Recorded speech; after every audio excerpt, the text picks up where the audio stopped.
speaker, I had prepared something, but I wanted to say something else. I changed my mind. In entrepreneurship, we always say, if you have to fail fast. So for the next speaker, I'm going to say this. If you have to fail, you have to fail in style and then get back up and back in the game. So Gaston Chee, take the floor.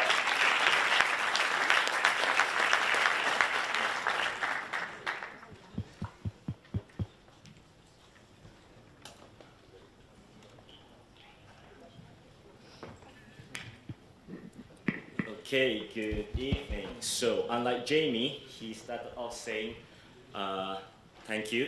I'm going to start off saying sorry because this morning the organizers were trying to find out where am I, okay?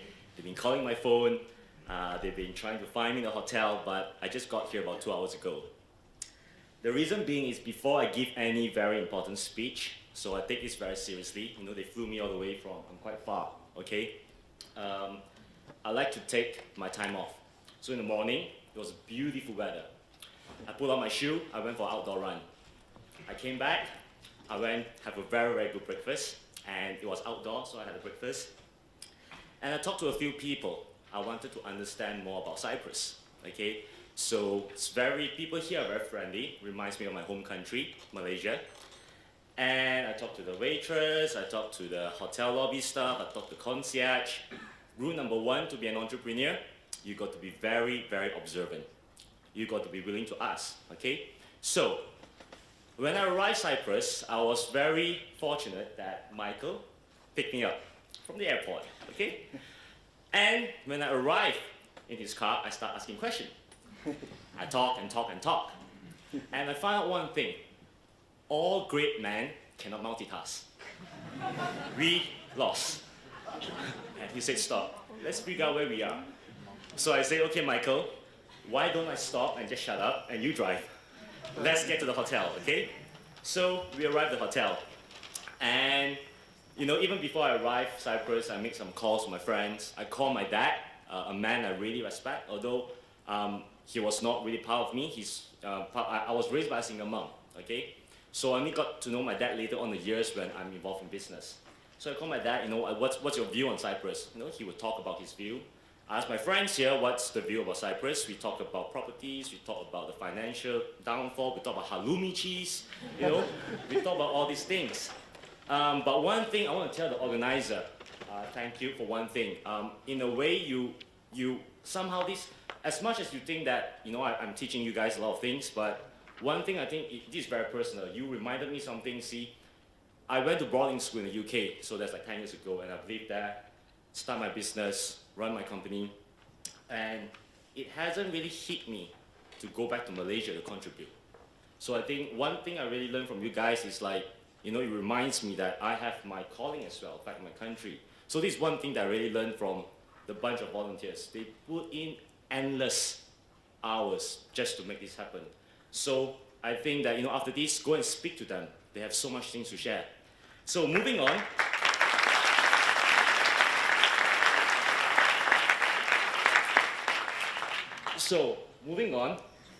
Let's go to the story how I got here. So Obama didn't call me. It's a friend of mine, Costa, who is here. He called me up and he said, look man, you know, we got this, da da da da da da da da da. So I say, it's, you know, it's not a good time actually. And to put into context, and Costa and this guy do not know what I'm doing here, okay? So I'll show you guys, okay? So I told Costa I had my biggest heartbreak, okay? I lost my baby. Don't be surprised. It's not a person, it's my company. Bigo is my baby. So my company was called Bigo, okay, at the time. And just in case you're wondering, I've been the CEO of this venture capital funded company for the past 5 years, okay? And my funding round was a lot. That was £8 million. So it was a lot of money. And Costa said, so I told Costa, and these are all real, okay? I said, it's pretty hectic, you know. I really don't want to be disturbed. I say, close friends and family have known what's going through. I put on the news on public. I started out saying, you know, da da da da da. After many years of being a CEO, I decided to have family and resign, da da da da. Then I said, haha, that was a joke. This is as real as it gets. So then I announced my termination, okay? So Costa being Costa, he said, better to me, can't you accommodate? I want to see you, man. That's it, okay? So then I said, da-da-da, you know, I wish you were a hot-looking blonde, da-da-da. Just kidding, okay? So, anyway, Costa persuaded me to come along, so I said, well, they owe you a beer. He said he owed me one. He had not bought me, so it's just a reminder for him. And I'm here. I'm here. So, why? The question is why I'm here, okay? So I was told to speak on entrepreneurship. That's what I was told to, okay? So let's see what I'm going to speak about. So, just a little bit of background before I go into the key topic. So, my dad is the first person who taught me about business. And in my talk, I'm going to separate business and entrepreneurship, okay? So, he's a self-made millionaire, did not go to university, but he put me through the university, okay? Bigo, I've thought a little about it because a lot of people ask me about raising funds, okay? Money, making them and losing them. And I've not lost so much money in my life until I filed a legal suit, okay? So I'm actually in the midst of a very big legal battle. Friends, making friends, losing friends, and betrayal. And this is as real as it gets. I'm sorry if I'm speaking too fast. If you look at my bio, 3 things I really like: coffee, wine, and speed. So if I go on fast, then just give me a signal and I'll try to slow down. So I'll talk about my rise and my fall. And finally, I'll talk about starting all over again. So my presentation is broke down to 2 parts. Part number 1 is about being an aspiring entrepreneur. Part 2 is about being an entrepreneur, which means that you are already in the game. Yeah?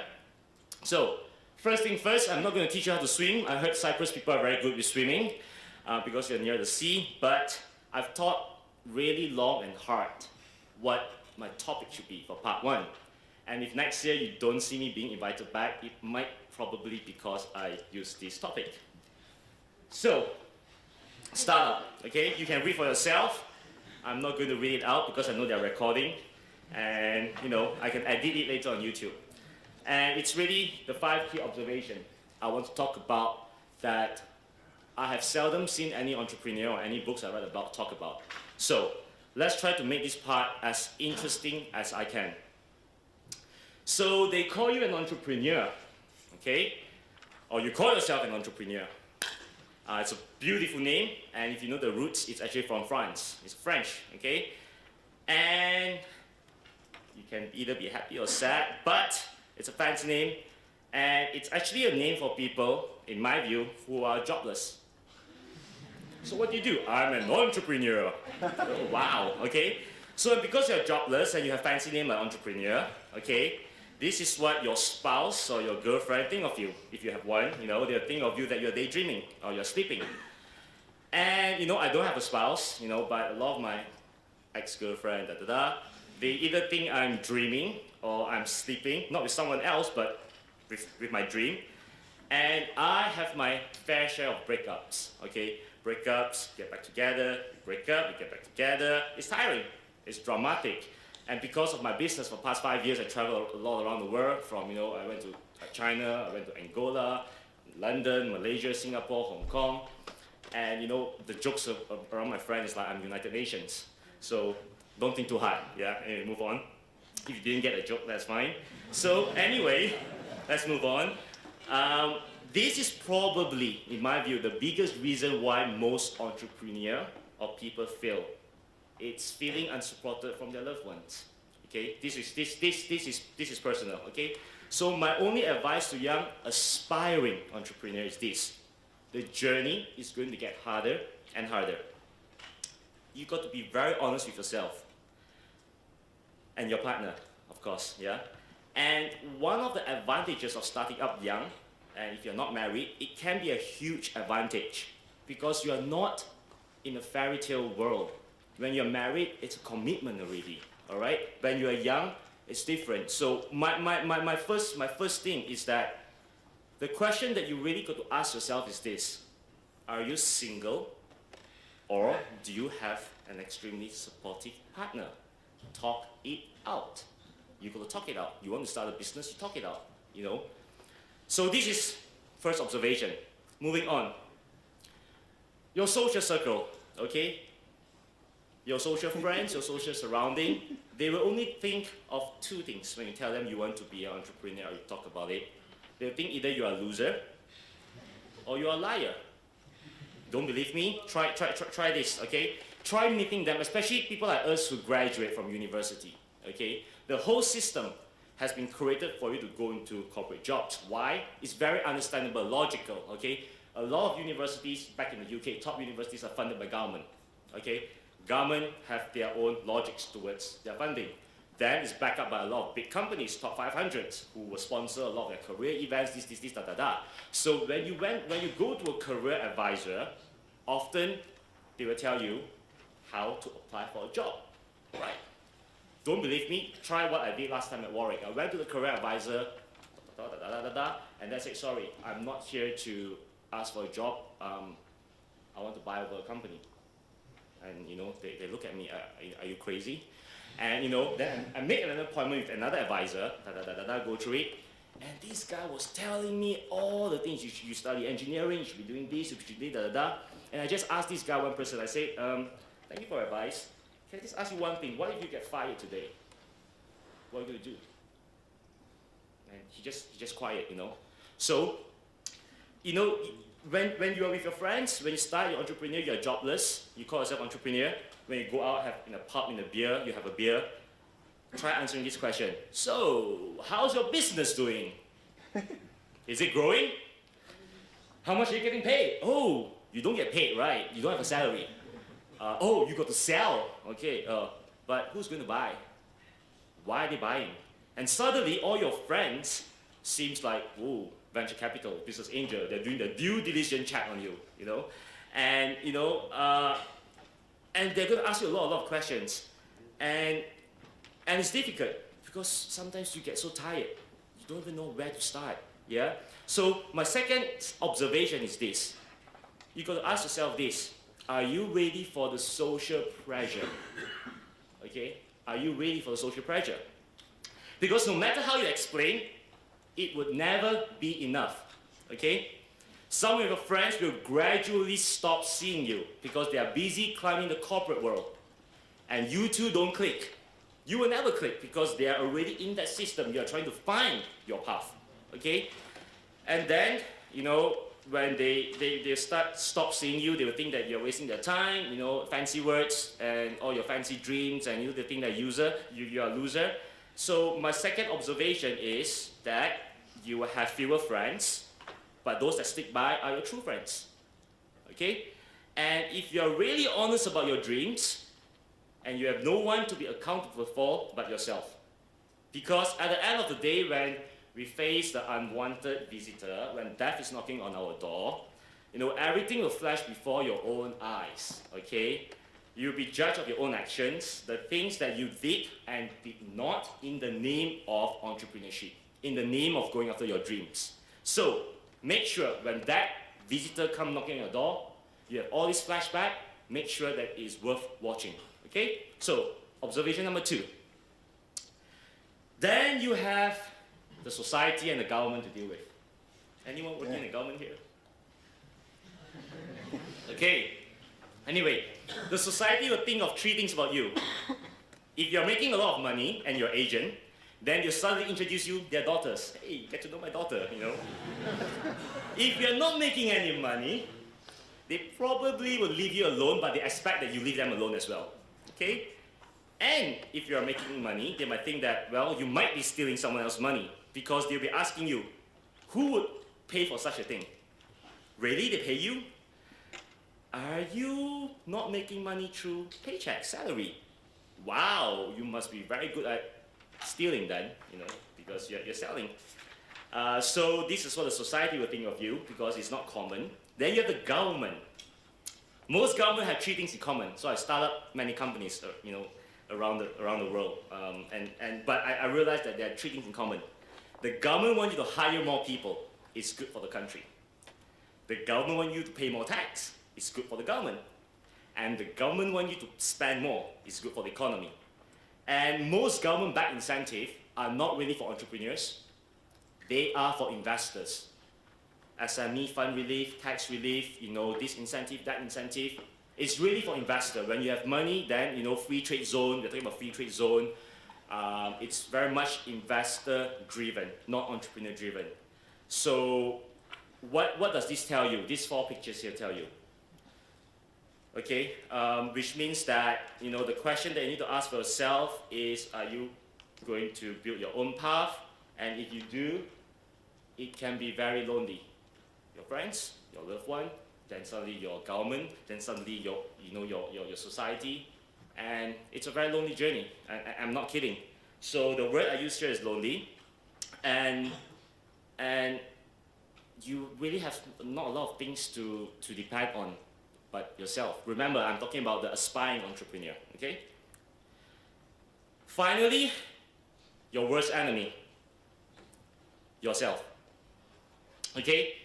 And aspiring entrepreneur often will need to multitask because they need to survive. And as if the social pressure and the loneliness is not enough, let me introduce you the mother of all stress. Running out of cash faster than you could probably imagine.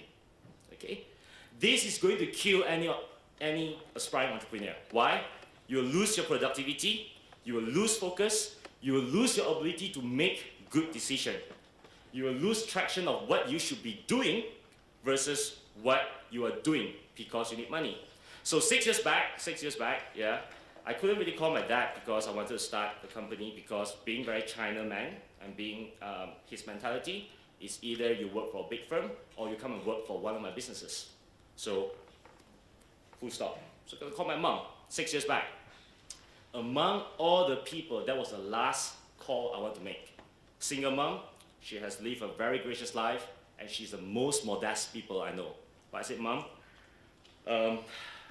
it's a bit difficult here and I do not have money to pay my rent. So I need a bit of money. And that was one of the most difficult calls I had to make. And I wasn't expecting that there would be so much ups and downs, and what a roller coaster. So the next question for you, aspiring entrepreneur, is, are you ready for the emotional stress? I do not want to paint you a fairy tale world. Okay? So are you ready for that? Because I assure you, this journey, you'll break down. I assure you that. This is one thing I can guarantee you. And what happens when you break down? When you are down there? It finally hits you that entrepreneur is not all the show business, dragon dan, ha ha ha, he he he, happy guy. But really, this is what you feel. Okay? So this is what you feel like doing. So you got to ask yourself, and I talk to a lot of university graduates who tell me they want to be an entrepreneur. And the whole thing about the education system, which I can talk about the next topic, is that, a lot of fresh graduates, I see that humility is one of the rarest quality I see from people who graduate from universities. Okay? Again, personal observation, don't take it personally. So, we are too proud, and we have a mindset of this is how it works, So I would tell these people, aspiring entrepreneur from university, I'll say, then don't be an entrepreneur. Go to be a chartered accountant. Go to be a professional lawyer. There's a framework there. Go be an investment banker. That's how you go up. Yeah? Because as an entrepreneur, you need to learn one thing. You need to learn how to beg. Why? Let me tell you why. When you started, you got to beg for people to work for you at below market rate. You got to beg them to work for you. It is like a beggar. Then you got to ask suppliers to give you cheaper price because you want to be competitive, in a sense. Then you got to beg. And then when you think everything is in place, you got to beg for customer to buy. In other words, we call demand. Yeah. So, but I realized, number one, I thought about begging to work with me. I learned something. I learned about vision. I learned about teamwork. What else I learned? I learned that sometimes people are willing to do something for you free of charge. This sort of experience is untradeable. Number one. Number two, I beg suppliers to give me better price. Why would they want to give you that? And I learned about negotiation. Wow, something that no one teach me, books don't teach me. Then I beg, I know when we have everything in place, then we got the bag from clients. I learned about sales. I learned about marketing. So that all these things suddenly hits me. You're learning. So I'm going to conclude part 1 because I know I have 5 more minutes. Those aspiring entrepreneur, just remember this thing if you've forgotten my 5 key observation, is that the modern equivalent of entrepreneur is like a beggar.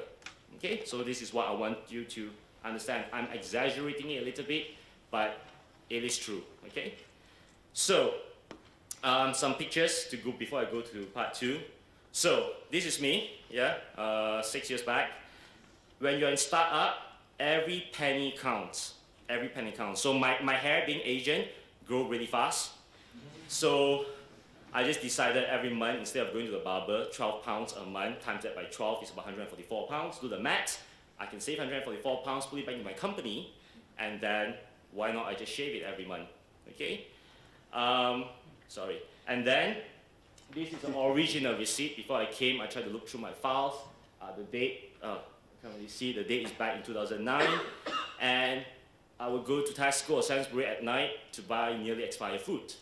Obviously now, I don't do that anymore, but you can see 6 pounds, like 9 pence, 3 pounds, whatever. You can just see, you can do the maths. And every money you save, you got to either give your supplier to buy goods, you got to give, people who are working for you. So every pen count. And you got to remember, success will come slowly, but cash will burn very fast. Okay? So, I've told you so about this thing. Now, let's just say you survive. Okay? This is how a survivor looks like. They survive, okay? And they move on, yeah? So we survive. Good, well done, congrats. At this point, I hope this will make sense to you. In my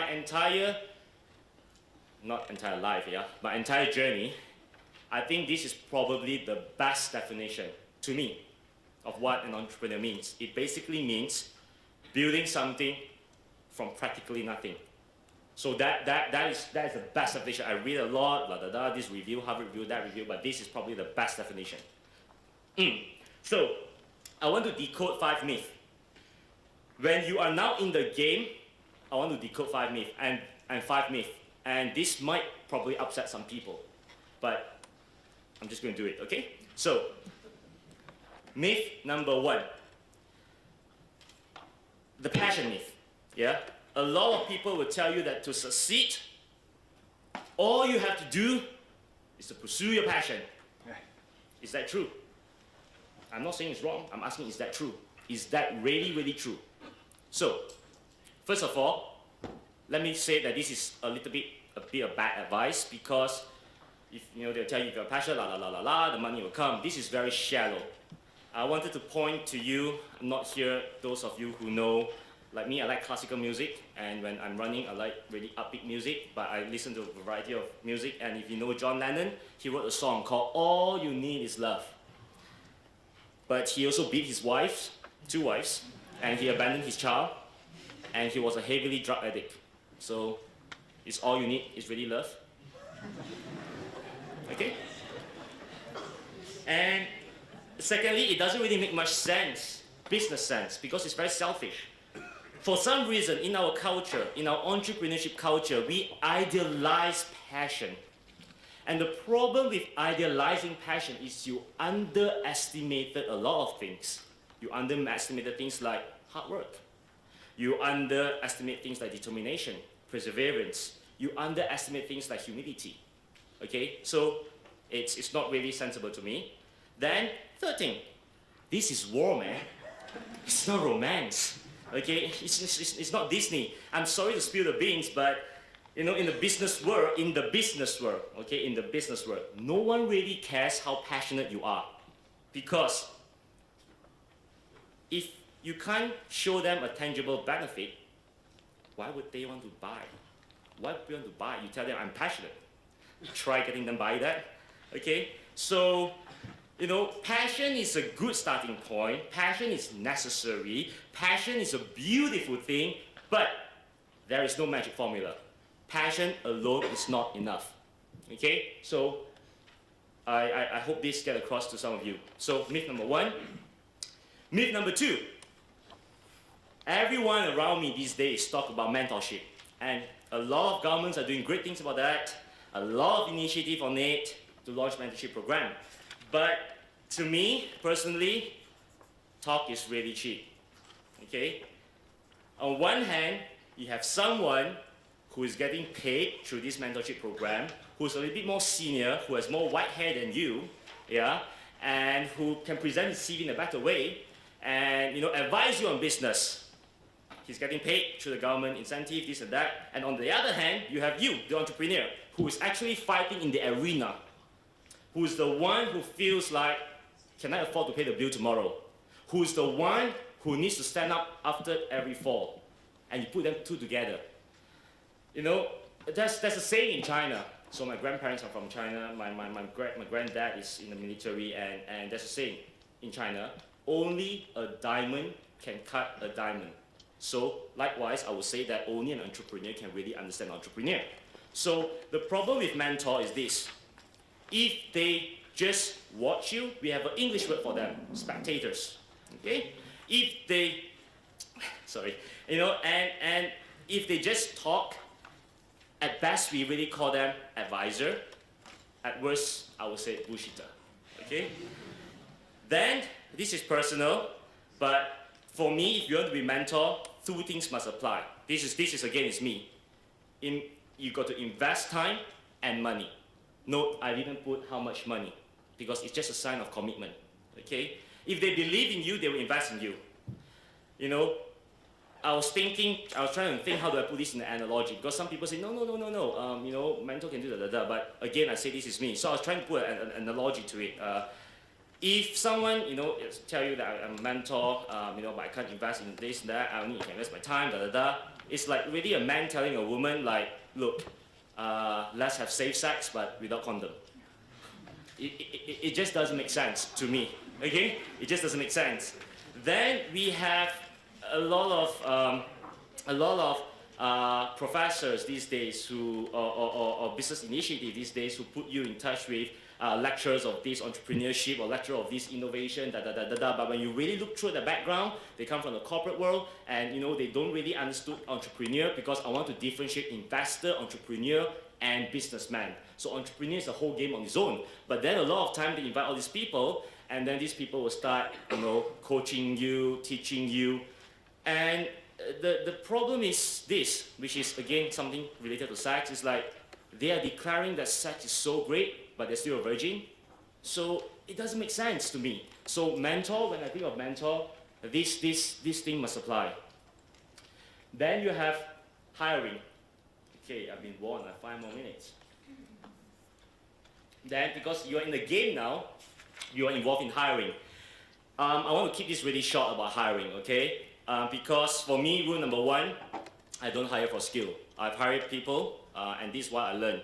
I hire for character. Because anything else, when you have money, you can pay them and let them learn. But when you're in a startup, you can suddenly get a call, the supplier says, we're going to buy this, Suddenly next day, everything goes down. So you don't really hire for skills. You hire for character. You are a startup. You cannot afford to be like big companies. Out of 10 people, maybe only 2 is working and 8 is not working. But when you are in that sense, everybody goes to work. So the rest can be learned. And characters takes so long to develop. It takes so long to develop. So you look out for people with quality characters. Okay, the PR myth. I call it the PR myth. So, expectation versus reality. Okay? So, let me talk a little bit about the PR myth. Yesterday I was doing my speech here. I was looking for Google for some images, and I realized that the ladies were looking at, what is this speaker doing, searching for. So if you are here today, I was trying to find something like that just to make the. Okay, it's not that I was looking at something else. So please, all right. So anyway, the PR myth is this. It's not an overnight thing. Stop telling me or stop just saying Mark Zuckerberg, Facebook said this, Steve Jobs said this, or that. Okay, all are good, motivational, inspirational, but do you really know them? Forget about the magazine, forget about online stuff you read, because they need to make the story very interesting, because when you read it, when you are the readers, their business to get you their attention. So they filter a lot of information, and the problem with social media is this. It is not that it has made entrepreneur faster. It has just made filtered information arrive on you faster. But then we got a whole misconception that I'm going to be the next this, next that, and you've forgotten that the whole journey is a process in itself. So, don't forget about that. Then we shall talk about this. Basically, just don't be fooled by what you see on people posting Instagram, oh, I got this funding, I got that, I do this, because you will realize that you got to unlearn, learn, and relearn a lot of things. So the PR myth, this is what I hope that a lot of people understand. The internet is a good thing, but let's not be so shallow about it. So, myth number 5, what I call the father of all myth. Okay, so previously we have the mother of all stress, we have the father of all myth, which is this. And I think this is a big misconception. Entrepreneurs are being your own boss. I think this is another fundamental wrong thing in our ecosystem, in the entrepreneurship ecosystem. Okay, so this, the picture speaks for itself, because if you're an entrepreneur, you're in the game, it's not about you anymore. It's about the company. Okay? And it's about driving the company forward. It's also about humility. You are humble enough to learn, because the day you stop learning, game over, KO. But at the same time, you are arrogant enough to lead. And the problem I find sometimes as well is to find the balance. Because sometimes people do things better. So you got to take a step back. Yeah? And the only duty for you is to remain standing. Okay? So it's about the company, remember. And finally, good, I have 2 more minutes, which is good. If you survive and you succeed, I hope you understand there is a major difference between these 3 things: entrepreneur, businessman, business, and investor. I was told that I only have 30 minutes, so I didn't really prepare this slide more, but one day if we can talk, we can elaborate on that. And all of them, when they're successful, they have one thing in common: they make money. Okay? Which are you? Which one you want to be is different. Okay? I'm not asking you to go to Hollywood when you're rich and find celebrities, okay? All 3 women here are wearing the same dress, but obviously they are different, and there's a difference. The picture here basically trying to tell you that I'm trying to send across to you that it's different, okay? And so what's the difference? So we have this one here, right? So just a quick scene. So if you are, let's say you're an entrepreneur, aspiring entrepreneur, you reach your airport, you've forgotten something, very likely you will borrow it. Investor will not happen because they will pre-plan, they will not forget something. A businessman will just like, oh, I forgot that, I'll just buy it, I don't care, So they're very, very different characteristics, and I've seen that through my 6 years of being involved in different business. My dad will always tell me, when a businessman requires 4C, a very good car. I think that's why I love my speed car. Okay, you must have a credit card, you must have a cell phone, and the 4Cs, you got to be charming because you got to have communication skills. So these 4Cs, it's essentially businessman is like tradesman, it's like salesman. But I do not want to go a lot into this. But I do hope that you will choose to be here. That is where you want to be. That's why my next venture, I start up LC Venture, is actually to buy back my company from my previous investor.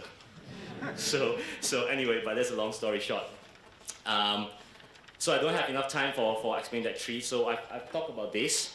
And I really hope you enjoy the presentation. So 5 last thing is personal lesson that I want to, because this morning after I ran, it came back, I just reflected a lot of questions that people come and ask me, and so I thought I'll just address them once and for all. So if you want to start up, equity, a lot of investors invest. You can ask for the most, expect for the least, because investors, they just want to make more money, which is fine. And just remember one thing, this is not going to be your last business. Be generous. It's a bit crazy coming from from an entrepreneur like me.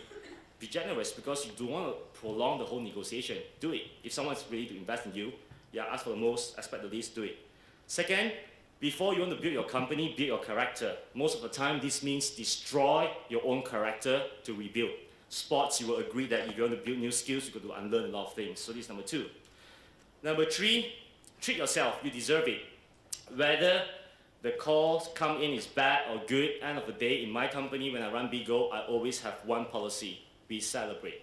So when we have a deadline, we bid for this project, we didn't get it, I say tonight we will celebrate. We get it, we will celebrate as well. Okay? So this is something. And things goes wrong. It is how you react that count. Okay? And you got to be proud of your scars. Not just your achievement. Your achievements is seasonal. Your scars are permanent. And when you look at your scars, it reminds you that you have fought, you're in a battle, and that you can rise again. So, remind of your scars, okay? And if you hear all these things and you still want to be determined to be an entrepreneur, this is one Chinese saying that I would like to give you, because at the end of the day, whether you're true to yourself, you're determined, you went for this route, and if you don't even run a multi-billion company, I would say that you have lived a very rich life. Okay? So this is a Chinese saying that I want to give you. And time is your greatest commodity. Always remember that. Yeah? So the Chinese saying I want to give you is, I wish you failure. I won't wish you good luck. That's very British. Good luck. What does it mean? I wish you failure. Why? Because Chinese have a saying, 失败是成功之母. It just basically means that failure is the mother of all success. And if you haven't really tasted failure, you can't really claim you have tasted success. Okay? So in closing, I just want to say thank you to 3 people who have both stood by me through my best of time and my worst of time.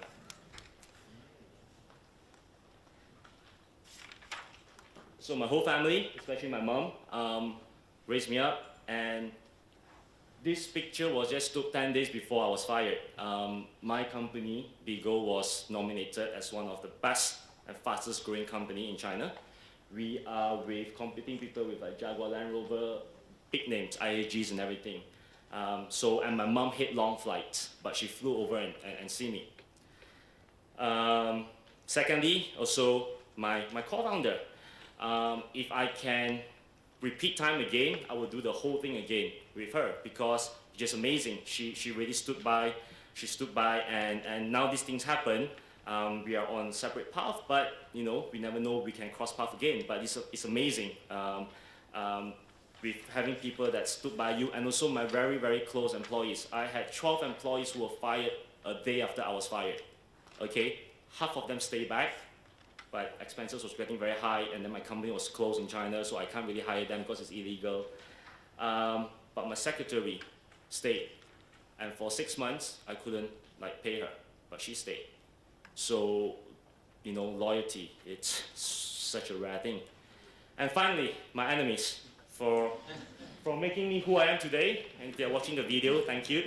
And yeah, thank you for your time. I've learned that thing.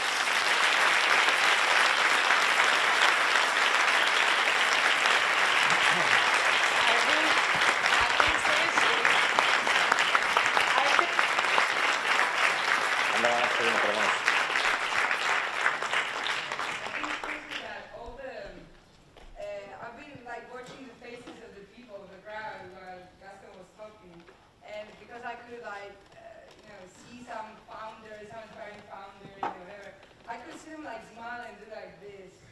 And I think everybody like felt it, like so deep in their bones, like saying like preach, brother, preach. So we're opening the floor for just one question. You get to talk to Gaston later on.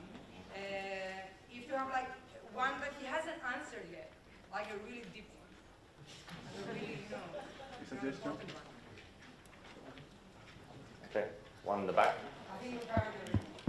No, there's one. It's not a question. Oh, sorry. It's not a question. It's a suggestion. Don't stop talking. Don't stop talking, please.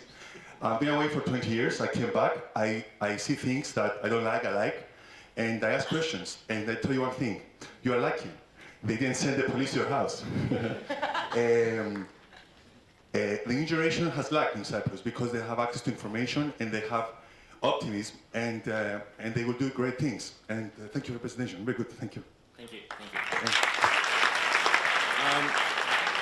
I didn't really want to put like my details here because I am really busy at the moment. But I have talked to the organizer, and if you guys really want to like connect me, I think the best thing is to really connect with these guys, and then they will come to talk to me.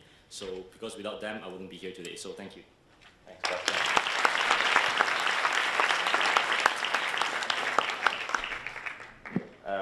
It's crazy how young he is, and he talks in a way as if he's he's been in business for the past 50 years. It's been really inspiring, Gaston. Hey. Good to see you. Come on in, let's go.